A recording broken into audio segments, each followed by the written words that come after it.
I think the statistic now is the average parent is spending over $10,000 a year on their kid to go do sports at the high school level, whether it's tournaments, private, travel, hotels, right? So they want a scholarship at the end of the day.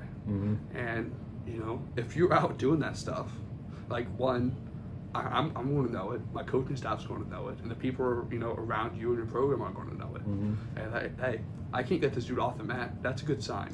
You know, maybe you're not beating, you know, a guy from, you know, town over yet. That's okay.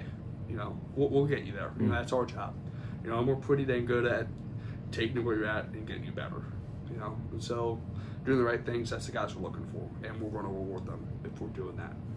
Let's talk about your background. So you have Cincinnati ties because you went to Western Brown in high school. Then you go off and you wrestle at Cleveland State. Yeah. So that's a Cleveland tie-in, right? Yes, sir. But you also wrestled under a pretty good regime up there. Yeah. And while you're on the mat wrestling, you're probably learning how to coach as well, right? Yes. And so, so up there, you know, wrestled a couple years up there under Josh Moore, who's still the head coach up there. Great guy. And, you know, learned that guy's killer on top. You know, you don't make the national finals at Penn State. I think he has some records at Penn State still. I need to look that up. I think so. I mean, you don't have records there if you don't know what you're doing. Right. Right? But, you know, with that, you know, that dude is killer on top of him. Or on top. So really learn how to ride and do that type of stuff the right way. It's like, holy crap, you know, as college, you know, the saying is they'll take your arm and beat you with it.